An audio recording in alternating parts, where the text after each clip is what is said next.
Paris. City of love, romance, and dreams. So they say. I used to say it too. But ever since that day, the day of the murder, I've always associated my beloved Paris with death.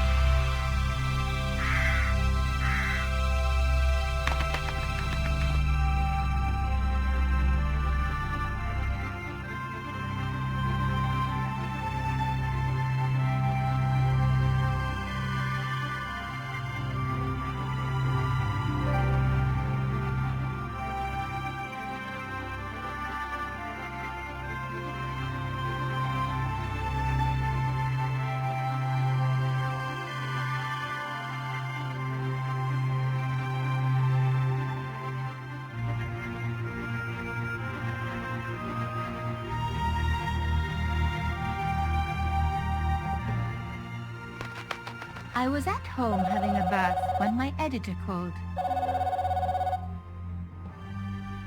Collard, get your ass over to the Palais Royal now. You got an interview. With Pierre Carchon. Yes, the Pierre Carchon. No photos, so leave your gear at home. He asked for you personally. Don't ask me why. Anyhow, this could be big, so if he makes a pass, don't forget. Just smile, say yes, and keep taking notes. So charming and so very apt. Pierre Carchon was a media king, a national hero, and one of the most infamous adulterers in Europe. He and his wife Imelda were just one step down from royalty. Whoa, I hate mimes, but unless you humor them, they don't go away.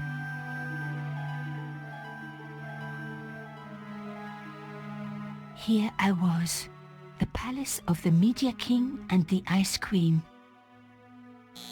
I pressed the doorbell and set in motion a chain of events which would change my life forever. Yes? What is it? Madame, my name is Nico Collard. I'm here to see Monsieur Carchon.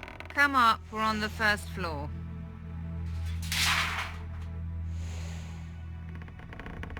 Madame Carchon, it's a pleasure to meet you. Yes, I'm sure. The Ice Queen was certainly living up to her reputation.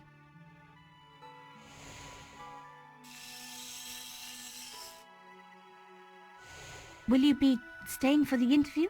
Mademoiselle, I know little of my husband's business affairs, and I care even less. I certainly have no intention of watching him pore over yet another pretty little journalist. Pretty? You're too kind, madame.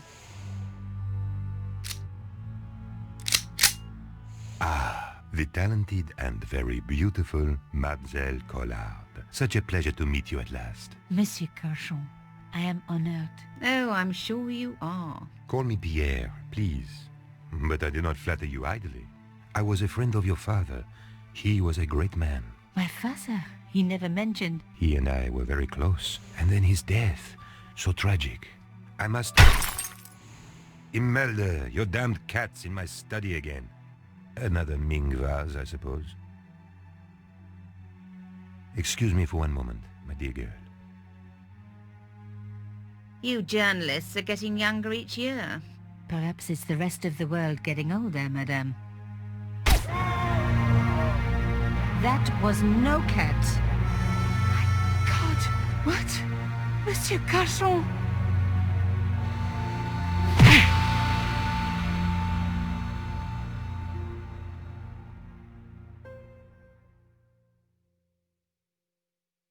He's dead. I must call the police. You'd better stay here. There was a man. It was the mime. Do you think he... Well, I believe we can rule out suicide, don't you? No wonder they called her the Ice Queen. She would have been top of my list of suspects if I hadn't seen the attacker myself. And if I hadn't come across a couple of murders just like this already. One of the most important men in Europe murdered And here was I, Nico Coulard, alone at the scene of the crime. Should I wait for the cops? Or start my own investigation? It was a no-brainer.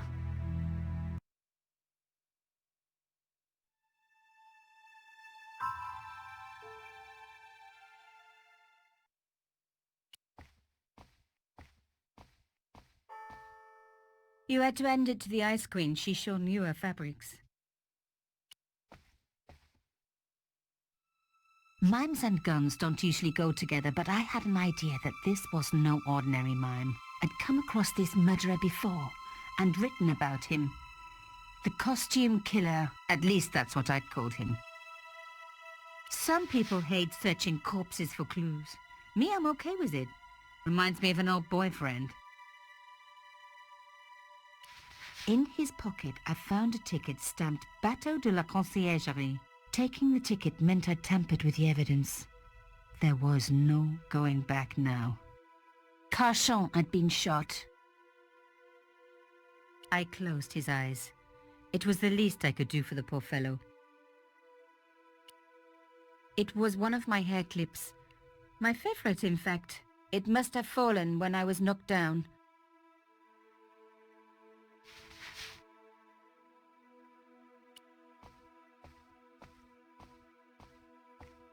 A bust of Pierre Carchon, humble servant of La France. The police could turn up at any minute. Somewhere there were clues to the murder, and I needed to find them.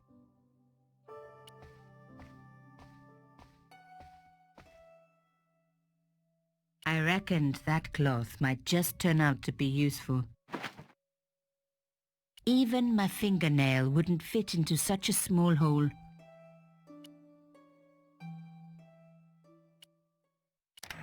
Aha! Nico, you are just so damn good at this stuff. Instead of comforting Imelda, I was ransacking her flat. Why? Because there was something going on here, and I had to get answers before the cops arrived. And hey, she'd been rude to me, so she had it coming.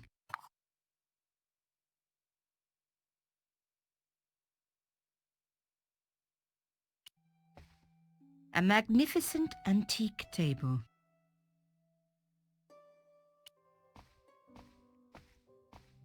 It was a tube of acrylic paint.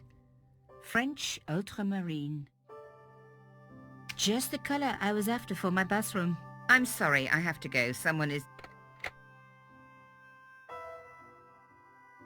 Young lady, what are you doing? Oh, this paint. It's my favorite color. For God's sake, keep the damn stuff. Imelda had talent, but I certainly wasn't going to tell her that.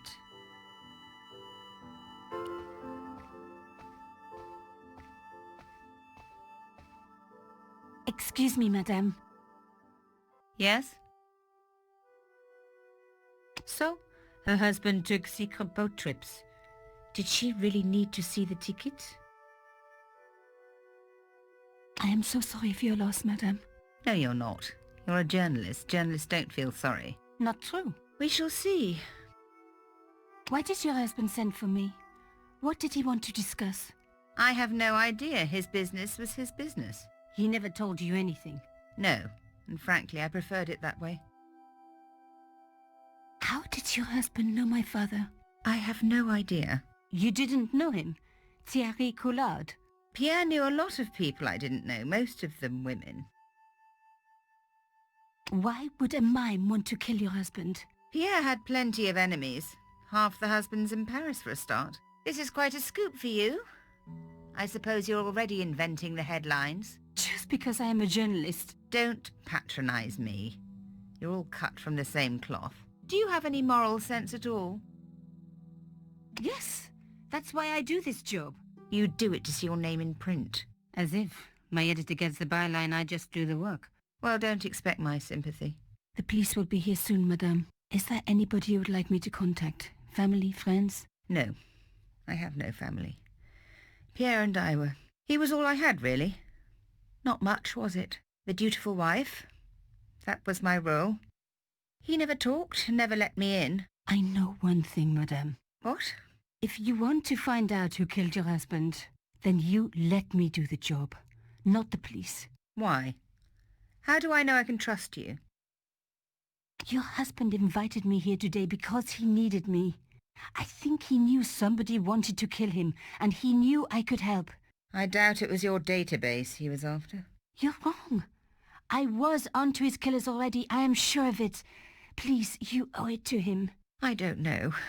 All I need is a few more minutes to look around before the police come. You really do have a moral sense, don't you? I trust so few people. And perhaps Pierre really did think that you could help.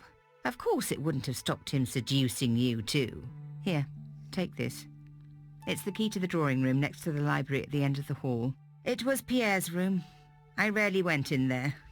I couldn't. I was too scared of what I might find. Thank you. I promise you won't regret this.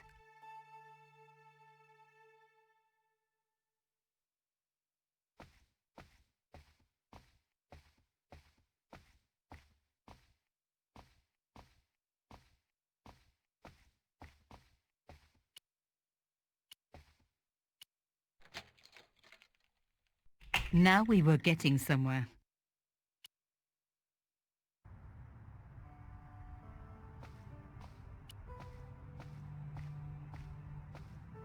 This wasn't the time for me to lie on the sofa doing my Marie Antoinette impression, though it is very popular at parties, especially with gay guys. Don't ask me why.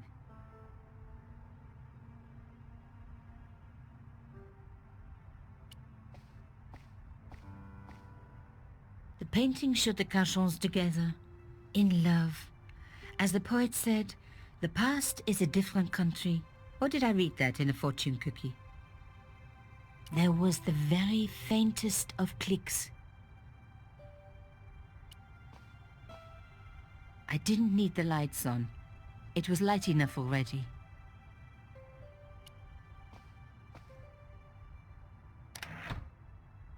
Behind the picture was a safe. The safe was locked. I needed the key. It was the wrong kind of key.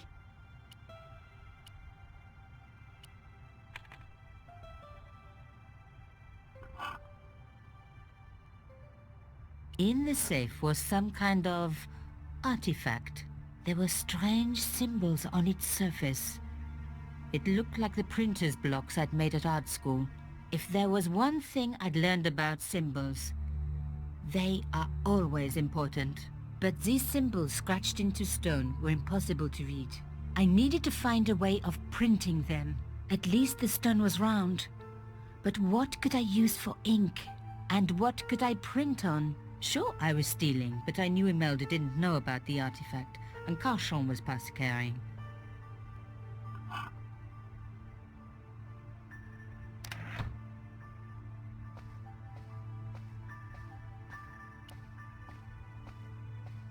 As expected, the desk was yet another priceless antique. Yawn.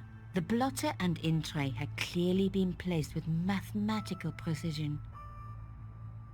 My heart skipped a beat. It was a carved elephant. But not just any carved elephant. It had been made by my father. I knew for certain because in my apartment I had its exact twin, carved into a box he had made. So Cachon had known my father. They really must have been friends. I decided to take the carved elephant. It clearly meant nothing to Imelda.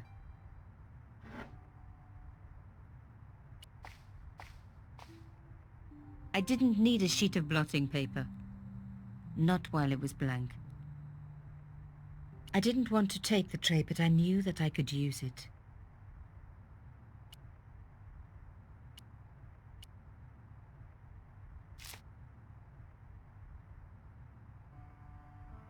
I'd spread blue paint over the bottom of the tray. It was ruined. I was a very bad girl, but also quite a clever one.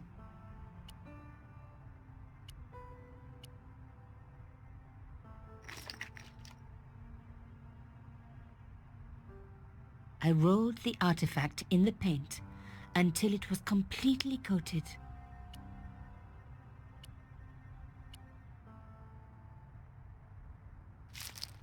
Genius! The roller and the paint worked just as I planned, but what did it say?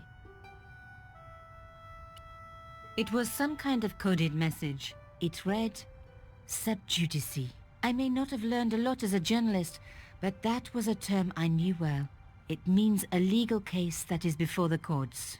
Below it was a sequence of letters that made no sense. I suddenly realized there was a connection between the boat ticket and the coded message.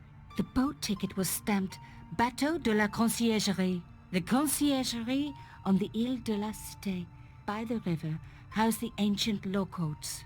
So, sub judice could in this case mean literally under the law courts, below the conciergerie. I was pretty sure I'd found all I could here. And besides, all this opulence was making me pine for my regular life of poverty. This was a huge story. It was also one heck of a puzzle with a lot of pieces missing. But I was going to crack it. And if I could just remember the name of that fancy prize you get for being an ace journalist, I was definitely going to win it this time.